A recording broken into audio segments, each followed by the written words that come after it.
Hello there, everybody. This is Alex from Hardcoring Guides, bringing my guide for God of War 3 on Chaos difficulty. Today we're doing part 7, entitled The Caverns. I'm still kind of getting all these parts mixed up right now. Still a bit confused on where we're at because of the whole, multiple parts being spliced together scenario that I had going on a few parts ago. But anyway, so today we're going to be only tackling just the Caverns. We're not going to be doing the Hermes stuff. Not in this part. We're going to be doing that in the next part. But this part will contain at least one of the chain parts where you have to fly up the chain. No, I think both. I think you do both in this segment.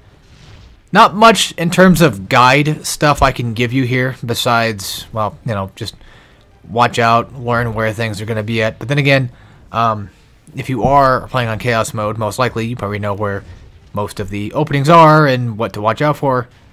But of course, for those that may be more of like a casual view and may not know, then, just, I guess, pay attention to this. I don't know. See, that's the problem, though. It's like I don't know how to do a proper guide of this. Except for, like, these little parts right here are kind of a bit confusing because sometimes you feel like you might get hit or there might not be enough room, but there usually is. You don't have to follow the exact path that I take. Any path works. Just, like I said, just watch out. Do what you can. For the most part, it's going to be a lot of climbing in this little area. And luckily, the first chain segment's not too long. So you don't have to worry about going on forever. And besides, I believe that usually it checkpoints you. And probably not necessarily the first chain segment, but I think the second chain segment, I think, does actually have checkpoints. Either in the middle of it or at the very least the beginning of it. So once you get past here, which this right here should be a checkpoint on its own. I'm pretty sure. Yeah, once you get to here, it's mostly a lot of climbing. It's going to be a lot of climbing for this. It's going to be a lot of climbing for the next part. And for this area, of course, you got to watch out for falling rocks. Just, dodge left or right whenever they're about to get close. Because typically, okay, so with the rocks, I'm pretty sure it's true. It seems that they will only spawn where you're pretty much at that point in time. So, like, if you look up there, they're obviously not spawned in until, like, after they eventually do see you. And then typically, a lot of the time, they're going to spawn in, like, pretty much, see right there where it's, like, right above me. This one will spawn here, too. So, what you always could do is just maybe try to bait out a rock into a position that you feel favorable. And then just, use that to your advantage, go from there, and then just avoid it outright. This part's not too bad. It's a lot better than having to deal with the part in God of War 2 when you're climbing up Atlas. That entire rock section just sucks because you kind of have to like jump back and forth between them, and you can only get like one good jump between, and it's really annoying. After that, you take off to the second chain, and even though the first chain is technically easier and this one's a bit more tougher, I tend to kind of like this one, and sometimes feel like I do a bit better here than I do in the other one. I did actually get hit. I did get clipped, I think, on one of these wooden bars eventually. I don't remember exactly where. Also, that thing that's falling down, I don't think can hurt you, because there was a part that I think, yeah, like right here, or, okay, right there, where I kind of just go through it, and it didn't look like it hit me.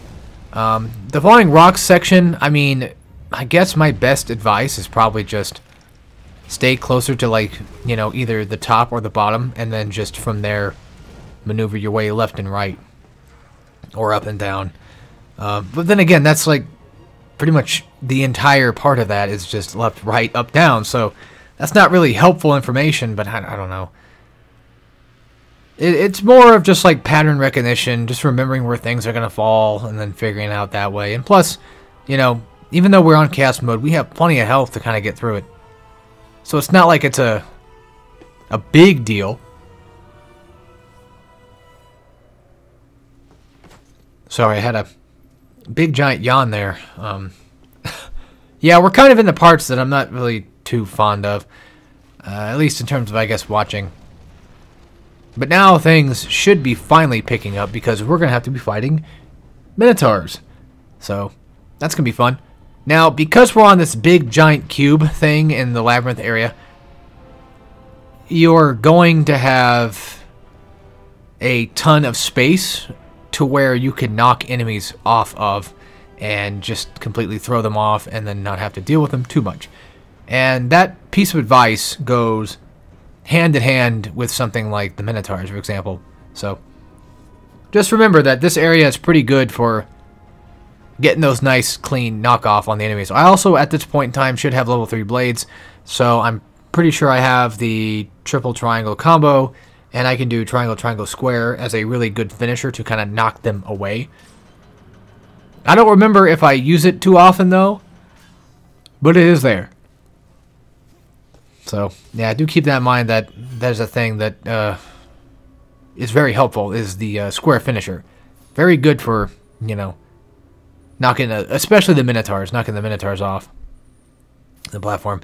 And the thing with the Minotaurs attacking the chain is, not only does the chain have like a decent amount of health, but Minotaurs are easily distracted when it comes to it. They'll probably get like one hit in, if anything, and then after that, if you hit them like once, I mean, they're not gonna stay on you the entire time, but they'll definitely like be distracted for quite a good amount of time. So of course, use that, you know, to make sure you don't lose the chain. The chain here is obviously very important, and I've never really been a big fan of missions like this where you have to protect something that you can't physically control because it's outside of my skill to deal with. I can't, you know, play the chain. I can't roll, you know, I can't block. I can't do none of that. I hate having to, I guess it sounds weird when I put it this way, but protect others inside a game like this. Or protect an object, you know. Because like I said, it doesn't rely on my skill. More so relies on, you know, management, basically, which is something that I don't, well, I can't say I'm really too good at, I guess. But anyway, so right here, I'm kind of not playing to my best. I decided to use magic and then use, you know, the Rage of Sparta to get through this. Not that that's necessarily a bad thing, but it would have been way more beneficial had I just actively knocked the Minotaurs off the platform instead of just having to actually waste magic, or even potentially waste a decent bit of rage, which, to me personally, I don't really care much for the rage mode in this game anyway. I feel like it doesn't do very good damage, and on top of that, it doesn't have a lot of good stun to it either. That's just how I feel about it. Maybe it does have some good stuns, I just don't know about them. But for me personally, I've not been a big fan. But then after, yeah, of course you wipe out the Minotaurs, at least the first wave. And then you got more undead that spawns, and then after that you got undead across the room, and just, you know, use your archery to take them down, and, you know, deal with the undead as you see fit, because I mean, they're just the undead, they're not really gonna do much. Take your time right now just to wipe out as many of these guys up here as you possibly can, just to kind of save yourself the trouble. You don't really want to get flanked by, you know, arrows the entire time while you're dealing with Minotaurs and such, so be beneficial. Also, while they're spawning in, I would say stay near them so that way they don't charge toward the chain. At least they don't charge toward it too fast. But right there, you saw that he basically locked on to the chain and he was going toward it. And while he was going toward it, I hit him, and it just completely wiped out his attention on me. And it seems like they're kind of making a bit of a liar of me. At least the first wave sure wasn't, but this new wave of Minotaurs is certainly making a liar out of me about the whole distracted thing. But sometimes they, you know, at least the first wave, you know, they definitely stayed with me for a good amount of that time. And right here, as you can tell, I'm basically trying the triangle, triangle, square. Holy moly, I apologize. I must be really tired today. Doing the triangle square thing to kind of just knock them off, and then of course, you know, with Cerberus, just do a bit of damage, get some parries in, and then, you know, use the bow and get that extra bit of damage. I should have max bow by now, I'm pretty sure. And then for this part right here, I would suggest just, like, don't focus on a singular Minotaur, but instead, just try to, like, move around in a circle to kind of just hit as many people as you possibly can within the time that you have. Because what you're kind of wanting to go for is you're wanting to get the Minotaurs at least in circle, so that way not only are they indicating that they have low health, that they're, you know, potentially about to die, but which makes it easier to kind of deal with, so then you don't have to deal with, you know, huge amounts of potentially, you know, tanky enemies, I guess. I mean, they're not really like super tanky, but they have just enough of a health pool that you don't really want to have to deal with, especially with a chain that's kind of relatively broken a bit, so something to kind of keep in mind, you know, when you're doing the Cerberus part. And then also the triangle for the Cerberus is really good against like a nice group, but make sure they're at least lined up for that. You don't want to waste your fire breath.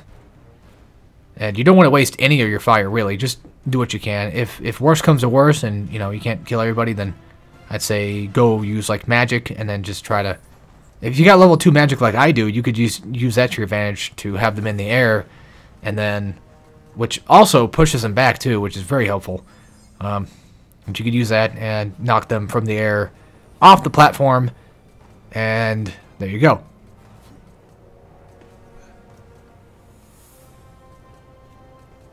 After that, of course, you know, is just mostly climbing, the huge.